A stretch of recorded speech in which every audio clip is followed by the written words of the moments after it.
Hello, I'm Josephine. I'm an occupational therapist based here in the south of France, and I've specialised over the last 5 years in well-being, so supporting people to overcome life's barriers through the use of meaningful activities, so intentional use of activity to support well-being. And this is one of the inspirations behind the Wellbeing Atelier, the invitation.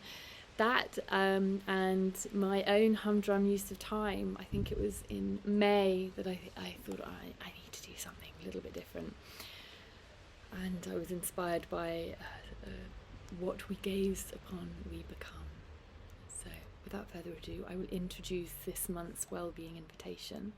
So a prescription of 3 activities, remembering that it's an invitation, so you can say no, and hope is that you would adapt to make these activities more meaningful to you if that's possible. But let's go ahead and have a look at why I prescribed them and what we may have gained from engaging in these activities. So July's Wellbeing Invitation. I'm going to close with a meditation practice at the end of maybe about 8 minutes, a compassion practice.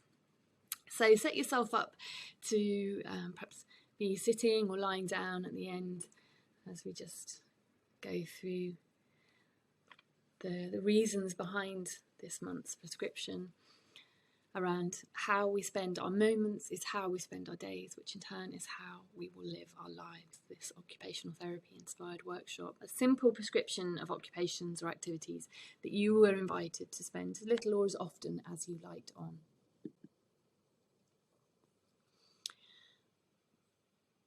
So this quote has carried through with us from last month. I'm going to make everything around me beautiful. That will be my life. This is from Elsie de Wolfe, interior designer from the 1920s. She's French.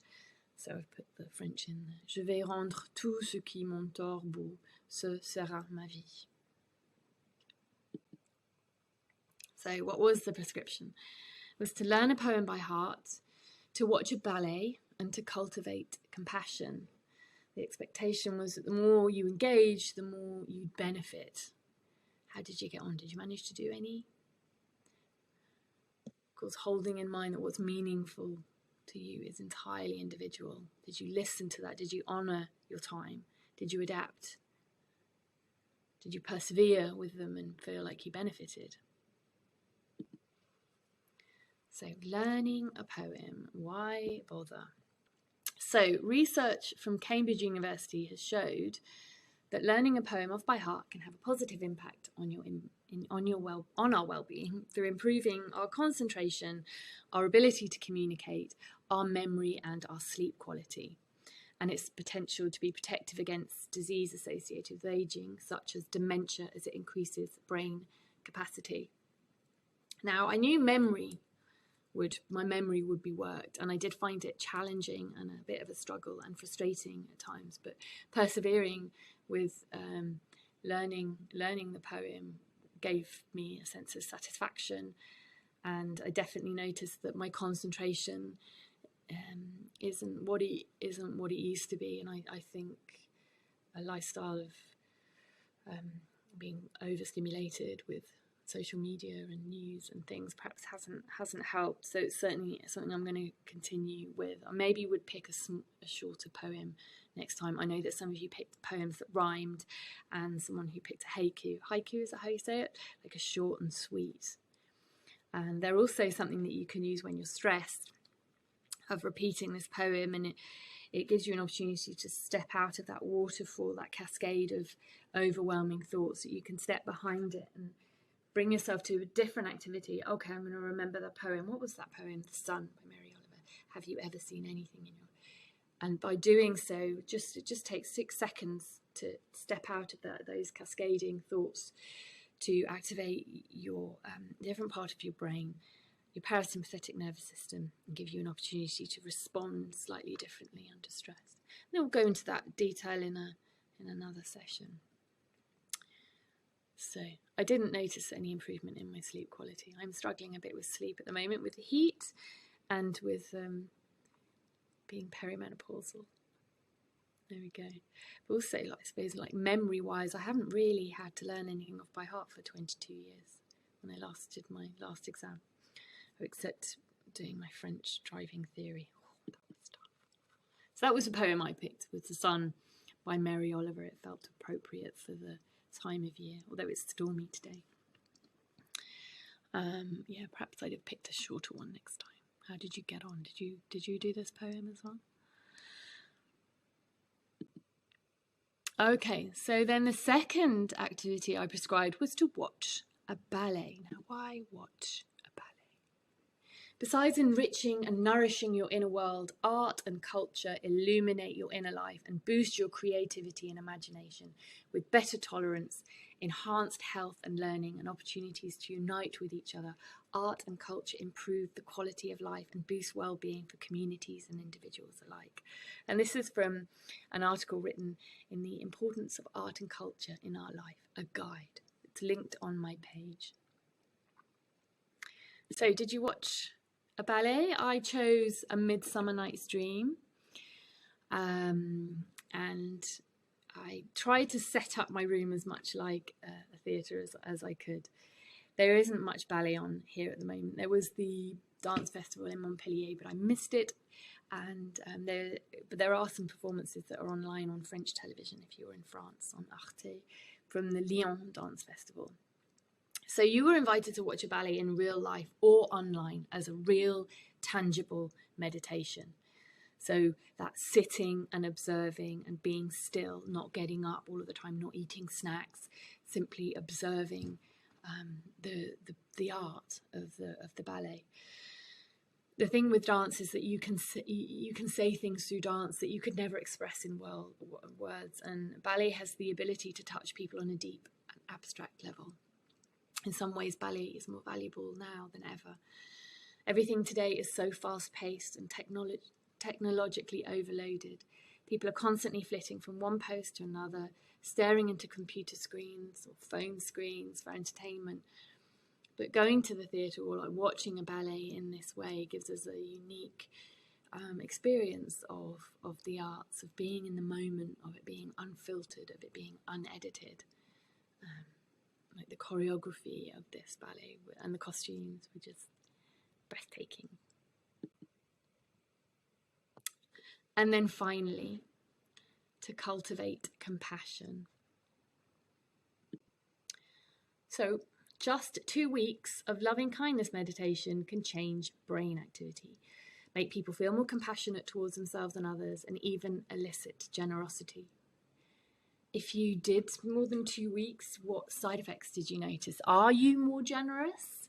You may have done the little quiz that I put on the page before and after. You may have noticed that how generous you are. May have given you an opportunity to value your compassionate nature. Maybe you didn't notice quite how kind you are. And these were the 8 meditations I've recorded, and again you'll find them on the link on the page. So there was a gratitude practice, affectionate breathing, being a compassionate mess, personal favourite, a 6-minute waiting on yourself meditation, soften and allow, labelling emotions, a longer mindful compassionate sitting practice, and a mindful self-compassion practice of 10 minutes there. So I thought we could close with giving it a go, and I'm not gonna do it from here actually.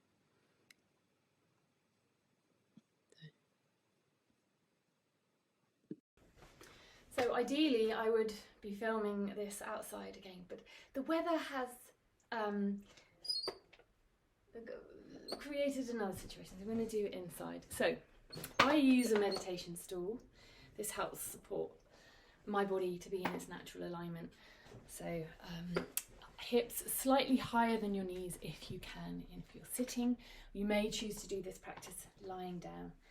So finding a place that's comfortable for you. I'm just going to guide you through a short compassion practice. Okay.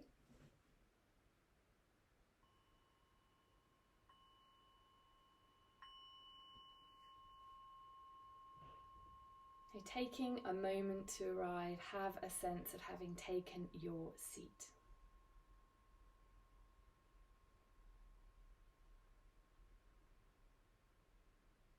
Noticing the points of contact that you're making with the earth.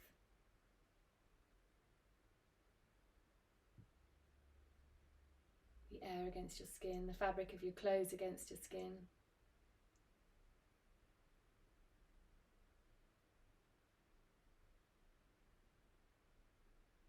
And following my instructions only if they feel right for you. There's no wrong way to do this practice. We're simply bringing mindful, compassionate awareness to our experience of what it is to be us in this moment, learning to listen and pay attention to ourselves. In doing so, we're taking an active step in taking care of our own health and well-being. Narrowing your attention to your breath, simply breathing in and breathing out.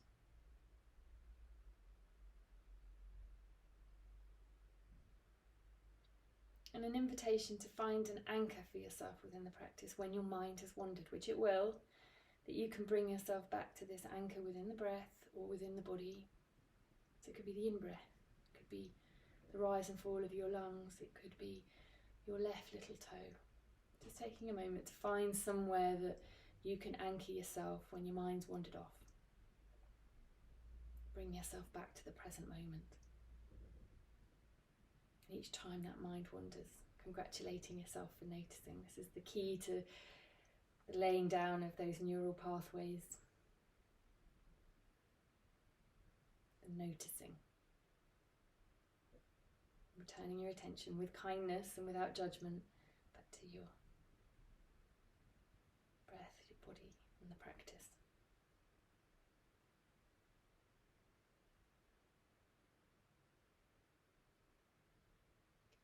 So, expanding your awareness from your breath to include all of your body.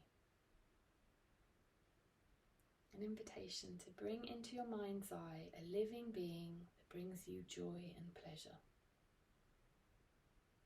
Could be a plant, could be a bird, could be a small child, could be a pet.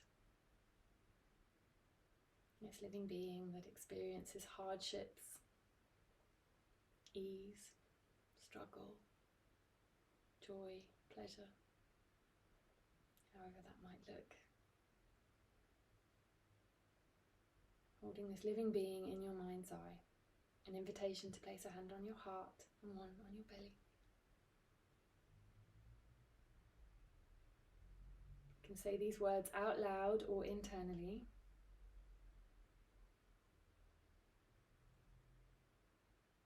May you be well.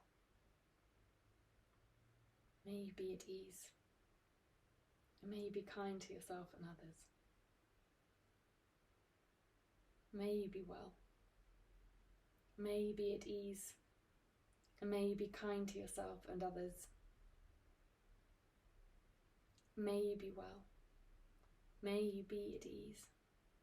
And may you be kind to yourself and others.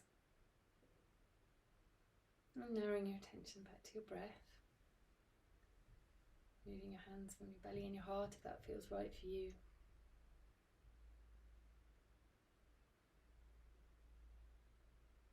And now an invitation to bring into your mind's eye a neutral person.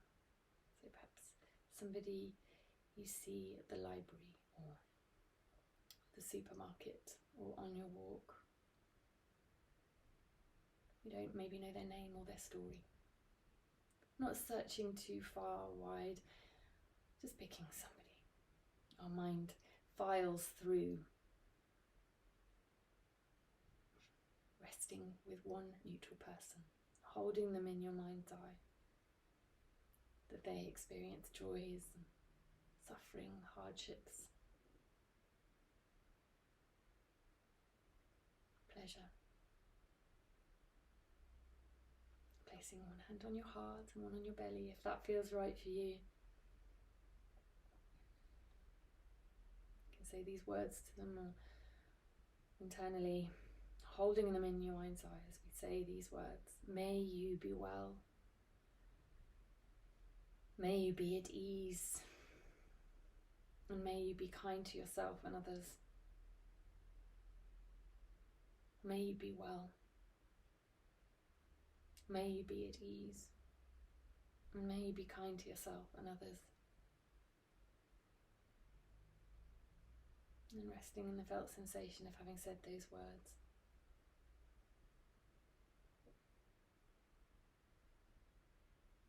What you notice in your body, shapes, colours, textures, movements.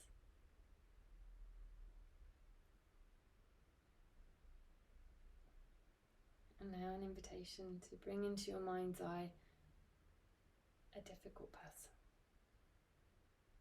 or a difficult moment. Nothing too juicy. Something that you can be with right now, taking care of yourself.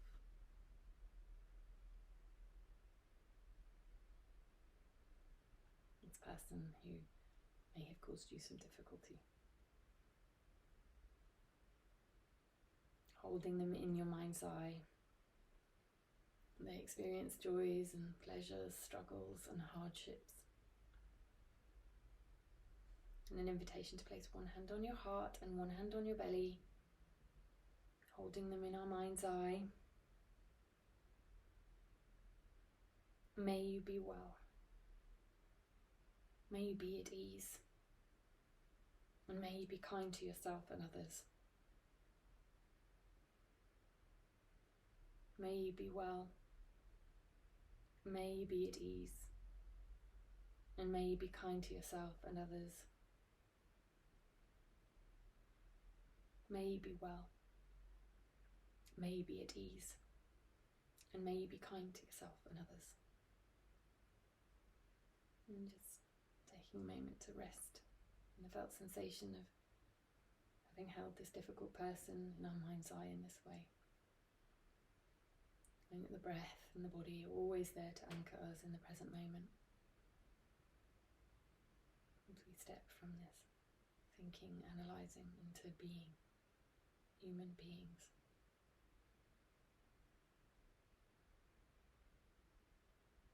And now an invitation to bring into your mind's eye the person that may have caused you the most difficulties in your life.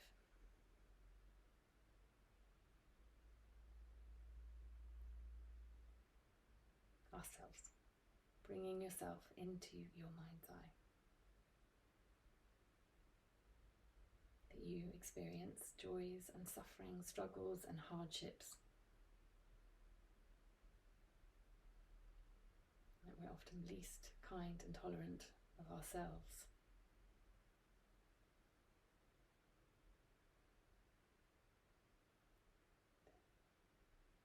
Placing one hand on your heart, one hand on your belly. You can say these words out loud or internally, or simply listen. May I be well. May I be at ease. And may I be kind to myself and others. May I be well. May I be at ease. And may I be kind to myself and others. May I be well. May I be at ease. And may I be kind to myself and others. And then expanding your awareness to include that difficult person, that neutral person, that living being that brought you joy. May we all be well. May we all be at ease. And may we all be kind to ourselves and each other.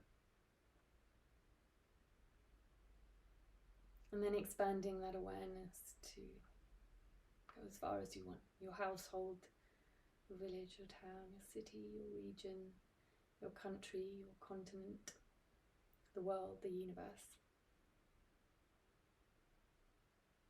All living things, all things. May we all be well. May we all be at ease. And may we all be kind to ourselves and each other. May we all be well. May we all be at ease. May we all be kind to ourselves and each other. May we all be well. May we all be at ease. And may we all be kind to ourselves and each other. And just taking a moment to rest in the felt sensation of having said those words.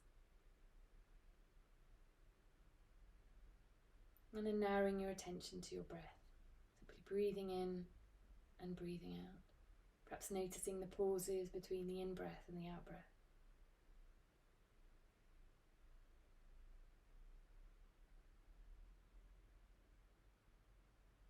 And taking a moment to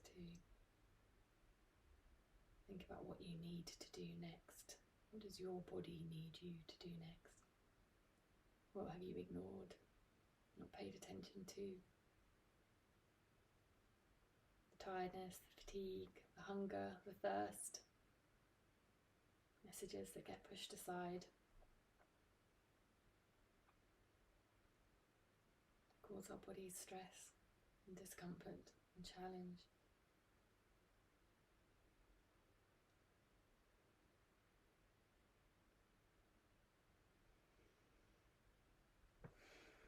And as best you can, taking this sense of connection and awareness into whatever you have left to do with your day.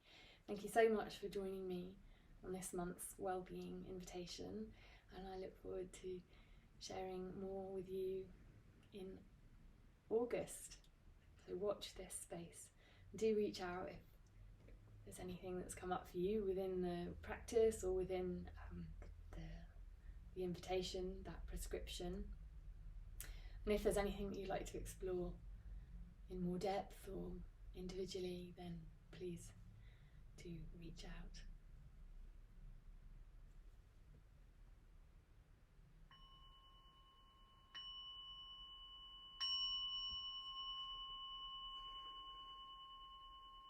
Au revoir.